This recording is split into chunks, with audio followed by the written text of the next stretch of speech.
Commission সেই ঐকমত্য commission দ্বিতীয় দফায় আলোচনা শুরু করতে চায়, সেকেন্ড রাউন্ড আলোচনা। এবং এটা হবে, এর আগে তো আলাদা আলাদা করে আলোচনা হয়েছে, এখন মানে রাজনৈতিক দলগুলোর প্রতিনিধিরা একসাথে বসে কিছু বিষয় নিয়ে আলাপ আলোচনা করবেন। যেসব প্রশ্নে কিছু আংশিক ঐকমত্য আছে কিংবা প্রস্তাবের ভিন্নতা আছে সেগুলো যাতে কাছাকাছি আসা যায়। তো আমরা এই প্রক্রিয়া আগামীকাল থেকে শুরু হবে।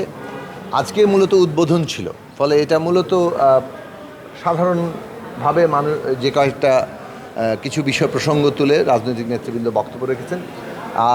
মূলত মূল যে প্রশ্নগুলো এখন আবর্তিত হচ্ছে রাজনীতিতে সেগুলোই আলোচনা হয়েছে, যেমন বিচার, সংস্কার, নির্বাচনের সুনির্দিষ্ট রোডম্যাপ। সবাই এই সুনির্দিষ্ট রোডম্যাপের কথা বলেছেন এবং নির্বাচনের সুনির্দিষ্ট তারিখের কথাও বলেছেন। এই নির্বাচনের সুনির্দিষ্ট তারিখ নিয়ে মানুষের মধ্যে যে অনাস্থা তৈরি হয়েছে, আশঙ্কা তৈরি হয়েছে আদৌ নির্বাচন হবে কিনা, এটা দূর করা দরকার। এবং এইটা মাননীয় প্রধান উপদেষ্টাই এই কাজটা দ্রুত করতে পারেন। যথাসম্ভব দ্রুততম সময়ের মধ্যে এই রোডম্যাপ চাওয়া হয়েছে এবং এই ক্ষেত্রে অনেকে তারিখও প্রস্তাব করেছেন যে এই সময়ের মধ্যে 15ই জুলাইয়ের মধ্যে, যেহেতু ঐকমত্য কমিশন একটা সময় নিয়েছে যে এর মধ্যে তারা সমস্ত ঐকমত্য তৈরির কাজটা শেষ করবেন, ফলে একটা জুলাই সনদ কিংবা জাতীয় সনদ যেসব বিষয়ে ঐকমত্য হবে সেখানে তৈরি হবে এবং সেটার সাথে সাথে যাতে নির্বাচনের তারিখ ঘোষণা করা হয় এরকম মতও কেউ দিয়েছেন।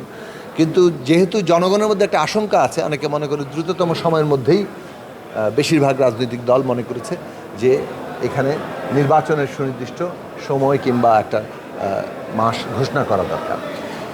এইটা দরকার এই কারণে যে যেসব প্রশ্ন নিয়ে, বিশেষত সংস্কার এবং নির্বাচনের পরিবেশ নিয়ে যে আলোচনাটা দরকার সেটা এখনও পর্যন্ত মানে যথার্থভাবে শুরু হচ্ছে না, জনগণকে সম্পৃক্ত করা যাচ্ছে। অন্যদিকে আমরা যেসব বিষয়ে কথা বলেছি সেটা হচ্ছে যে সরকারের সাথে রাজনৈতিক দলের যাতে কোনো দূরত্ব না তৈরি হয় এবং ইতিমধ্যে নানা দিক থেকে এরকম মনে প্রতীয়মান হয়েছে যে সরকারের সাথে রাজনৈতিক দলগুলো একটা দূরত্ব তৈরি হয়ে যাচ্ছে, নানা ধরনের বিভাজন সৃষ্টি হচ্ছে, এর ফলে অনাস্থা একটা তৈরি হওয়ার বাস্তবতা তৈরি হয়েছে। এইটা সরকারকে উদ্যোগ নিয়েই কাটিয়ে ফেলতে হবে যাতে কোনো রকম বিভাজন না থাকে, কোনো প্রশ্ন যেগুলো বিভাজন তৈরি করতে পারে সেগুলো যাতে আসলে কোনোভাবে সরকারের কাছে অগ্রাধিকার হিসাবে না আসে।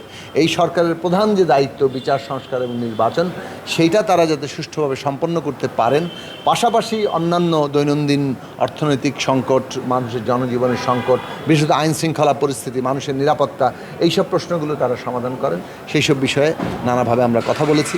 এবং আমরা মনে করি যে